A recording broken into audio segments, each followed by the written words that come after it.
அன்பு மாணவ செல்வங்களுக்கு வணக்கம். அன்றாட வாழ்வில் வேதியியல் இந்த பாடத்திலிருந்து பலபடியாக்கல்னா என்ன, அதனுடைய வகைகள்லாம் என்னென்ன, அதில் தனி உறுப்பு பலபடியாக்கல் அப்படின்னு இருக்குது.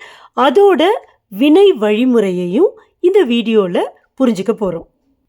பலபடியாக்கல்னா என்ன, இதை ஒரு சிம்பிள் எக்ஸாம்பிள் மூலமாக புரிஞ்சுக்க போகிறோம்.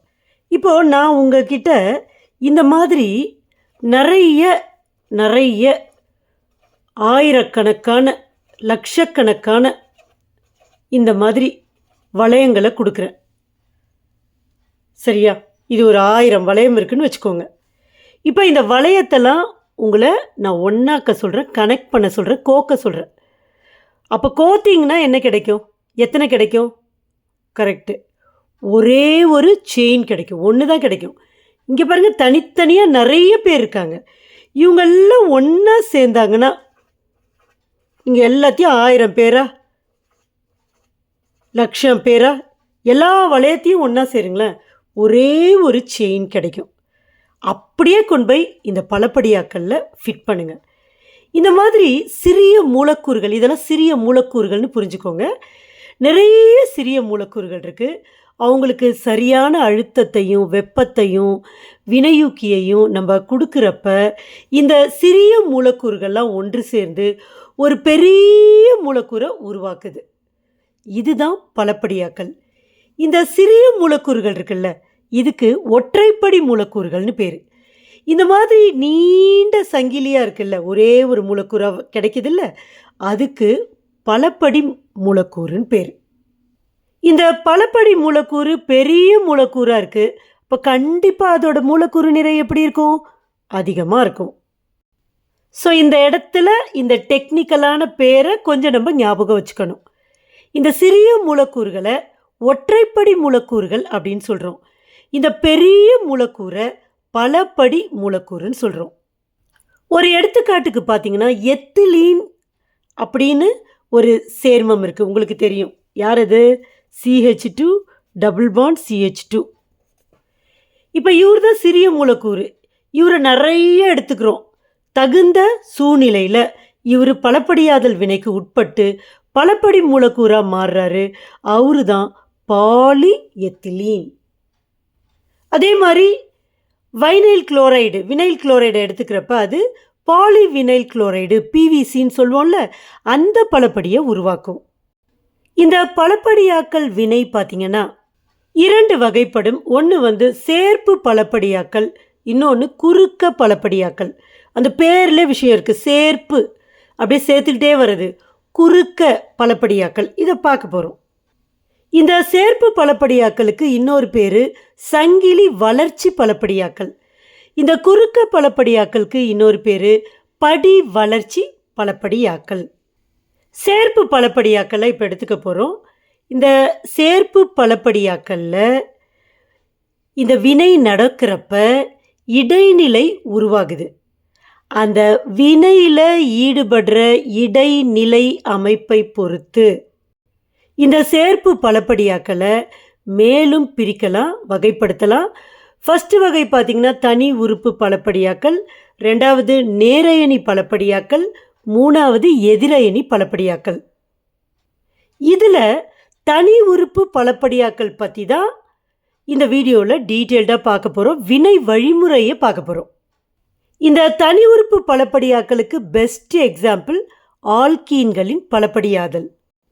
ஒரு ஆல்கீனை எடுத்துக்க போகிறோம். பதிலீடு செய்யப்பட்ட ஆல்கீன் யாருன்னு பார்க்கலாம். இப்போ தனி உறுப்பு பலபடியாக்கல் வினை வழிமுறையை பார்க்க போகிறோம். அப்போது இங்கே தனி உறுப்பு உருவாகி இருக்கணும். ஸோ அதுக்காக தனி உறுப்புகளை உருவாக்குறதுக்கான துவக்கிகள் அப்படின்னு சில சேர்மங்கள் இருக்குது, அவர் வேணும். இங்கே அந்த ஒற்றைப்படி மூலக்கூறு வினைப்படுபொருள் யாருன்னா ஸ்டைரீன். இவர் ஒரு அல்கீன். இவரோட ஃபார்முலா என்னன்னு பார்த்தீங்கன்னா, நீங்கள் அல்கீனில் எத்திலீன் உங்களுக்கு தெரியும்ல, CH2 டபுள் பாண்ட் CH2, இதுதான் எத்திலீன். இதில் ஒரு ஹெச்சை எடுத்துருங்க. எடுத்துட்டு அதுக்கு பதிலாக C6H5 போடுங்க. சரியா? அதுதான் ஸ்டைரீன். இப்போ இந்த வினை நடக்கிறதுக்கு தனி உறுப்பு வேணும். அப்போ தனி உறுப்பை உருவாக்குறதுக்கு துவக்கி வேணும். வினையை தொடங்கி வைக்கிற ஆள். அவரு யாருன்னா பென்சாயில் பெராக்சைடு. இந்நேரம் உங்களுக்கு மைண்டில் ஃப்ளாஷ் ஆகிருக்கும். எப்போவுமே நம்ம பெராக்சைடு வர்றப்ப தனி உறுப்புகள் மூலமாக தான் அந்த வினை நடக்கும். இந்த வினையில் உருவாகிற நமக்கு கிடைக்கிற அந்த பலப்படி யாருன்னு பார்த்தீங்கன்னா பாலிஸ்டைரீன்.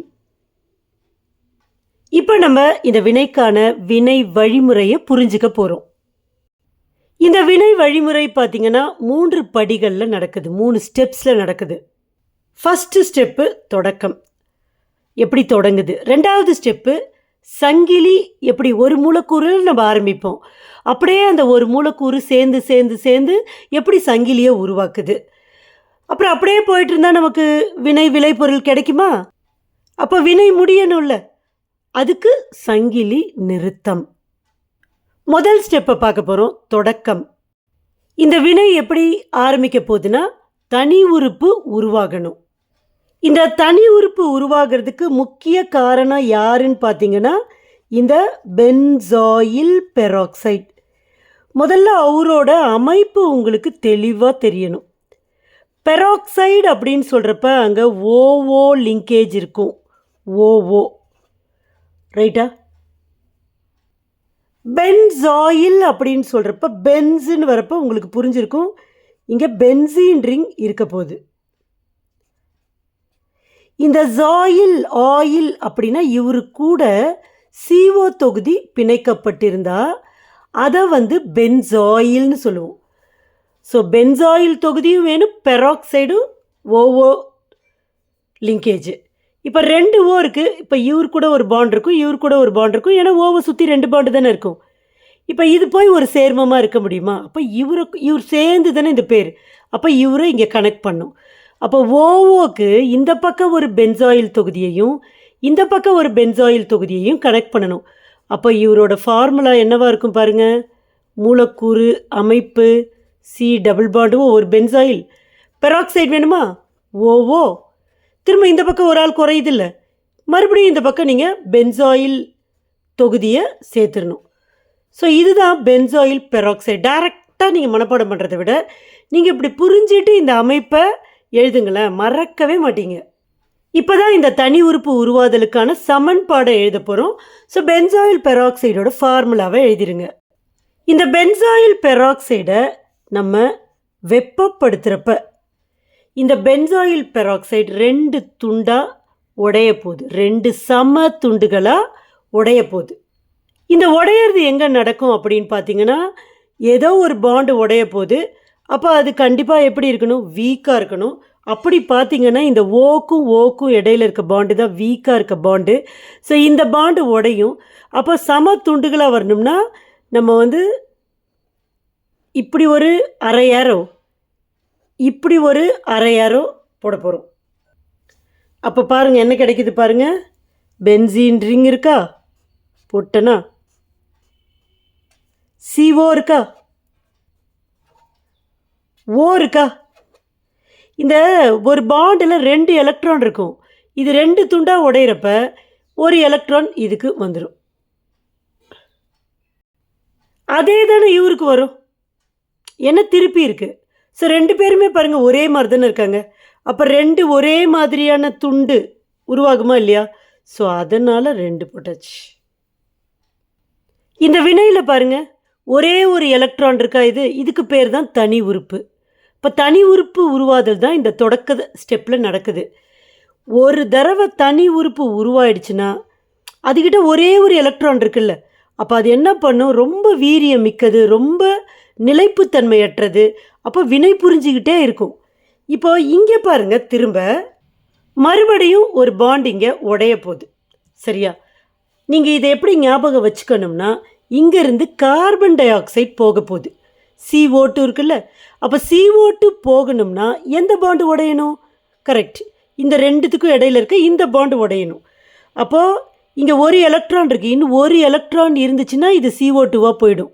ஸோ இந்த பாண்டு இங்கேயும் உடையும். அப்போது இந்த பாண்டு பாருங்கள் இங்கே போகும். அப்போ இந்த எலக்ட்ரான் இங்கே வந்துடும். அப்போ இது ஒரு எலக்ட்ரான், இது ஒரு எலக்ட்ரான், இங்கே ஒரு பாண்டு ஃபார்ம் ஆகிடும், CO2 ஆகிடுது. இப்போ இதிலேருந்து ஒரு எலக்ட்ரான் போகிறப்பவே இன்னொரு எலக்ட்ரான் இந்த கார்பன் கிட்ட போயிடும். அப்போ இந்த பாண்டு உடஞ்சிடுச்சு. அப்போ இவர் ஃப்ரீ ஆகிடுறாரு. அப்போ என்ன கிடைக்கும்னு நினைக்கிறீங்க? பாருங்கள், இப்போ இந்த இடத்துல ஒரு எலக்ட்ரான் இருக்குது. ஸோ அந்த ஒரு எலக்ட்ரான், இப்போ இந்த ஒரு எலக்ட்ரான் இங்கே போயிடுச்சு. அப்போ பாண்டே கிடையாது. Plus C double bond O double bond O, அதாவது இதான் யார்? CO2. அப்போ இது ஃபீனைல் தனி உறுப்பு. இது இந்த வினையில் உருவாகுது. இப்போ நம்ம ரெண்டாவது ஸ்டெப்புக்கு போயிடலாம். சங்கிலி நீளுதல். முதல் ஸ்டெப்பில் தனி உறுப்பு உருவாதல், தனி உறுப்பு நமக்கு கிடச்சிருச்சு. ஸோ இவரு தான் போய் சங்கிலியை வளர்க்க போகிறாரு. முதல் ஸ்டெப்பில் உருவான ஃபினைல் தனி உறுப்பு ஒற்றைப்படி மூலக்கூறான வினைப்படுபொருளான ஸ்டைரீன் கூட போயிட்டு ஸ்டைரீனை போய் அட்டாக் பண்ண போகுது. ஸோ ஃபினைல் தனி உறுப்பை போட்டுட்டு அடுத்தது நான் இதை எழுத போகிறேன். அப்படியே CH2 double bond CH C6H5. இந்த ஃபினைல் தனி உறுப்பு பார்த்திங்கன்னா இந்த ஒரு படியோட சேரப்போகுது. பாண்டு வேணும். அப்போ இது இவர் கூட இந்த கார்பன் கூட கனெக்ட் ஆகணும். அப்போது இங்கே ஒரு எலக்ட்ரான் இருக்குது. இன்னும் ஒரு எலக்ட்ரான் இருந்தால் இவருக்கும் பாண்டு வரும். அப்போ இது இருக்குல்ல, இந்த பாண்ட் இருக்குல்ல, இது உடையும். ஒரே மாதிரியான பிளவு. இப்போ 2 துண்டாக உடையுது இந்த பாண்டு. அப்போ 2 எலக்ட்ரான். இப்போ இந்த கார்பனுக்கு ஒரு எலக்ட்ரான், இந்த பாண்டு இங்கே ஒரு எலக்ட்ரான். அப்போ இந்த ஒரு எலக்ட்ரானும் இந்த பாண்டிலேருந்து வர ஒரு எலக்ட்ரானும் சேர்ந்து 2 எலக்ட்ரான் இருந்தால் ஒரு பாண்டு ஃபார்ம் ஆகிடும்ல. இந்த கார்பனுக்கும் இடையில பாண்டு ஃபார்ம் ஆகிடும். அப்போ பாருங்கள், இந்த பென்சீன் ரிங்கை நான் போட்டுடுறேன், ப்ளஸ்ஸை எடுத்துடுறேன், ஏன்னா கனெக்ஷன் வந்துடுச்சு. CH2. அப்போ ஒரு பாண்டு உடஞ்சிடுச்சு இந்த பாண்டு. அப்போது ஒரு பாண்டு தான் அங்கே இருக்கும். அப்போது அங்கே CH இருக்குது, கீழே C6H5. இப்போ இங்கே இந்த பாண்டு உடையிறப்ப ஒரு எலக்ட்ரான் இருந்துச்சுல, அந்த எலக்ட்ரான் இங்கே இருக்கும். ஸோ இதுவும் ஒரு தனி உறுப்பு தான். ஆனால் செயின் பாருங்கள் கொஞ்சம் பெருசாகிடுச்சு இதை விட. இப்போ இந்த இடத்துல நம்ம இந்த பாண்டு உடையுதுன்னா கூட ரொம்ப கரெக்டாக பார்த்திங்கன்னா இந்த பாண்டு உடையாது. மேலே இருக்கிற இந்த 2 பாண்டில் ஒரு பாண்டு சிக்மா பாண்டு, இன்னொரு பாண்டு பை பாண்டு. அந்த பை பாண்டு தான் உடையும், சிக்மா பாண்டு அப்படியே இருக்கும். சரியா? ஸோ உருவானது ஒரு தனி உறுப்பு தான். ஏன்னா ஒரு எலக்ட்ரான் இருக்குது அதுக்கிட்ட, நிலைப்படுத்தப்பட்ட தனி உறுப்பு. ஏன்னா இந்த ஃபினைல் தனி உறுப்பும் இந்த ஒரு படியும் சேர்ந்து உருவான தனி உறுப்பு இது. இப்போ இவரு தானே உருவாயிருக்கிறார். இவரு சும்மா இருக்க மாட்டார். இவரு போய் மறுபடியும் இன்னொரு மூலக்கூறு ஸ்டைரீனை அட்டாக் பண்ணுவார். திரும்பவும் இவங்க 2 பேருக்கும் கனெக்ஷன் வரணும் இல்லையா? அப்போ இந்த பாண்ட் என்னாகுது? உடையுது. ஒரே மாதிரியான பிளவு. அப்போ இங்கே ஒரு எலக்ட்ரான், இங்கே ஒரு எலக்ட்ரான். ஸோ இங்கே இருக்கிற இதிலேருந்து வர்ற இந்த ஒரு எலக்ட்ரானும் இந்த எலக்ட்ரானும் சேர்ந்து இந்த கார்பனுக்கும் இடையில பிணைப்பாயிடும். அப்போ என்ன கிடைக்கும் பாருங்கள், அந்த பென்சீன் ரிங்கை அப்படியே போட்டுக்கிட்டேன். CH2 இருக்குது, CH இருக்குது, C6H5 இருக்குது. இப்போ இந்த ஒரு எலக்ட்ரானும் இதிலேருந்து வர ஒரு எலக்ட்ரானும் சேர்ந்து ஒரு பாண்ட் ஆகிடும். இப்போ CH2 கனெக்ட் ஆகிடும், அது சிங்கிள் பாண்ட் ஆகிடும். CH C6H5. இப்போ அந்த ஒரு எலக்ட்ரான் இங்கே இருக்கும். அடுத்தது பாருங்கள், இது சும்மா இருக்குமா? திரும்ப போயிட்டு இன்னொரு ஸ்டைரீனை அட்டாக் பண்ணும். அப்போ பார்த்தீங்கன்னா இது அப்படியே இருக்குது. கரெக்டாக? இது பாருங்கள், இது அப்படியே விட்டுருங்க, இது அப்படியே இருக்குது தனியாக. இப்போ இது பாருங்கள், CH2 CH C6H5. திரும்ப பாருங்கள், அடுத்தது CH2 CH C6H5. இப்போ மறுபடியும் கனெக்ட் ஆச்சுன்னா மறுபடியும் CH2 CH C6H5, மறுபடியும் CH2 CH C6H5. அதில் ஒரு டாட் இருக்கும். அப்போ இவர் தனியாக வெளியில் இருப்பார், அதை நம்ம எழுத தேவையில்லை. இவர் தான் ரிப்பீட் ஆவார். யார்? CH2 CH C6H5. நீங்கள் இந்த C6H5 கீழே போடலாம், மேலே போடலாம், எல்லாம் ஒன்று தான். ஸோ இது ரிப்பீட் ஆகிட்டே இருக்கும். இங்கே ஒரு செயினை போட்டுருங்க, அப்போ தான் ரிப்பீட் ஆகுதுன்னு அர்த்தம். n டைம்ஸ் இருக்கும். அதில் எண்டில் இருக்கிறவர்கிட்ட இந்த மாதிரி ஒரு எலக்ட்ரான் இருக்கும். இது எல்லார்கிட்டையுமே இருக்காது, கடைசி எண்டில் இருக்கிறவர்கிட்ட இருக்கும். சங்கிலி பெருசாக வளர்ந்துடுச்சா, இப்போ சங்கிலியை ஸ்டாப் பண்ணணும். அதுக்கு மேலே செயின் போகக்கூடாது, நமக்கு ப்ராடக்ட் வேணும். இந்த சங்கிலி நிறுத்தத்தை நம்ம எப்படி பண்ணலாம்? ஒற்றைப்படி மூலக்கூறை போய் திரும்ப திரும்ப அட்டாக் பண்ணுதுன்னா நம்ம ஒற்றைப்படி மூலக்கூறு அங்கே அதுக்கு கிடைக்கணும். அப்போ அந்த ஒற்றைப்படி மூலக்கூறு வழங்குதலை நிறுத்தினா சங்கிலி நிறுத்தமாயிடும். இல்லைன்னா 2 சங்கிலி இது மாதிரி ஃபார்ம் ஆகிருக்குல்ல, இந்த மாதிரி 2 சங்கிலிகளை இணைச்சா சங்கிலி நிறுத்தம் நடக்கும். இல்லைன்னா O2 போன்ற மாசுக்களோட அது கூட சேர்த்தோம்னா அது வினைப்பட்டு இந்த சங்கிலி நின்று போயிடும். இப்போ நம்ம என்ன பண்ண போகிறோம்னா 2 சங்கிலிகளை இணைக்க போகிறோம். அப்போ நான் இதை எழுதுகிறேன். 2 சங்கிலி எனக்கு வேணும். 2 CH2 CH C6H5. புக்கில் இந்த C6H5 மேலே இருக்குதுன்னு நினைக்கிறேன். நீங்கள் மேலேயும் போடலாம், கீழேயும் போடலாம். சரியா? N is equal to. அப்போ இவர் 2 பேர்.